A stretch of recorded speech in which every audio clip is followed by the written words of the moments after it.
हरे कृष्णा साथियों, मैं आपका दोस्त जितेंद्र सागर, अंक ज्योतिष, फेस रीडिंग और टैरो कार्ड एक्सपर्ट अपने इस चैनल में आपका हार्दिक अभिनंदन और वंदन करता हूं। दोस्तों, बहनें भाइयों के लिए एक बेहतरीन तोहफा होती हैं और भाई बहनों के लिए एक बेहतरीन तोहफा होता है। संसार में आप सारे रिश्ते बना लीजिए, लेकिन बहन और भाई जैसा रिश्ता आपको पूरे संसार में कहीं नहीं मिलेगा। वो अपने मैके से ससुराल चली जाती है।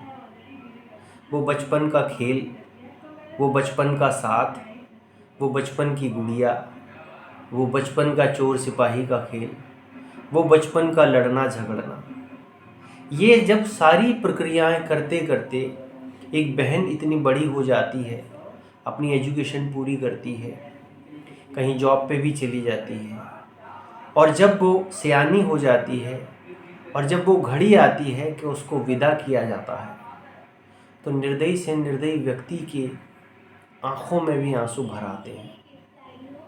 क्योंकि बहन की विदाई किसी की भी हो, कोई निर्दयी होगा जो आंखों में आंसू ना लाता होगा या इस स्थिति में, तो ये प्रकृति का एक नियम है, संसार की एक रीत है।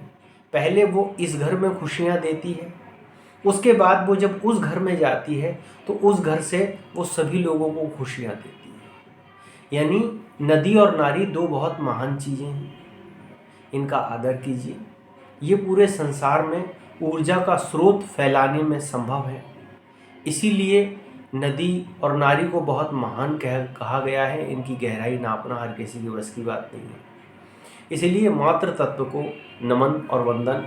और वो माताएं, वो बहनें जो जीते जी पहले अपने परिवार की देखरेख करती हैं और उसके बावजूद भी जब उनका शादी हो जाती है, गृहस्थ में जाती हैं, वहाँ जाके भी वो रात दिन अपने परिवार और भाइयों के विषय में सोचती रहती हैं, चाहे वो मेरी बहन हो, आपकी बहन हो या किसी की भी बहन हो। तो दोस्तों, ये बड़ा ही अनमोल और नाजुक रिश्ता है। इसी तरीके से भाई 10% या 20% याद करते होंगे, लेकिन बहनें अपने भाइयों को 100% याद करती हैं, 90% याद करती हैं।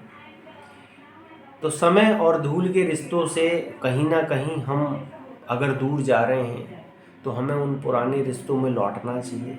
इस भाई दूज के पावन पर्व पर हमें अपनी बहन के और अपने इस रिश्ते को आगे लेके जाना चाहिए। कुछ वादे करने चाहिए। कुछ ना मिले तो कम से कम आप 1 घंटा बैठ के, 15 मिनट बैठ के उसे चर्चा करो, कुछ उसकी सुनो, कुछ अपनी सुनाओ और उसके परिवार को जोड़ने की बातें बताओ। आप उसे सही मार्गदर्शन दो। अगर वो आपसे छोटी है, बड़ी है, तब भी बात कर सकती है, और अगर आपसे बड़ी है तो उसकी बातों को फॉलो करो।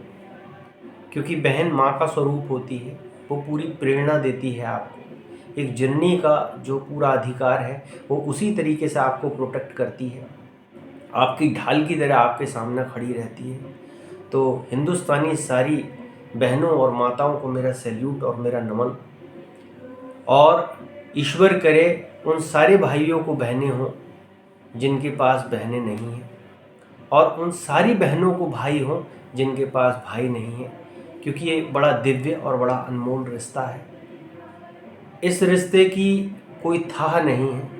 इस रिश्ते की इतनी मिठास है कि भगवान विष्णु ने शाश्वत माँ पार्वती को अपनी बहन बनाया और पूरी जिम्मेदारी से उस रिश्ते को निभाया। उसी तरीके से भगवान विष्णु ने माँ पार्वती को उस रिश्ते को निभाया। और ऐसे ना जाने कितने रिश्ते होंगे जो यहाँ बनाए गए और जिनसे जीवन में आनंद का अनुभव किया जाता है। तो निवेदन यही है कि अपनी बहनों को समय दीजिए, आप अपने भाइयों को समय दीजिए। एक दूसरे से प्यार का जो बंधन है उसे बनाए रखिए। ये माया के चक्कर में, दौलत के चक्कर में, शोहरत के चक्कर में, लेने देने के चक्कर में कि उसने मुझे सूट नहीं दिया, उसने मुझे साड़ी नहीं दी, भाई ने मुझे पैसे नहीं दिए, इन सारी चीज़ों से हट के अगर हम मानवीय स्तर पे अगर सोचते हैं तो हमें एक दूसरे के प्रति सद्भाव और प्रेम का जो मार्ग है, जो कहीं ना कहीं इस आधुनिक युग में हमसे छूट रहा है, उसको निकट लाना चाहिए।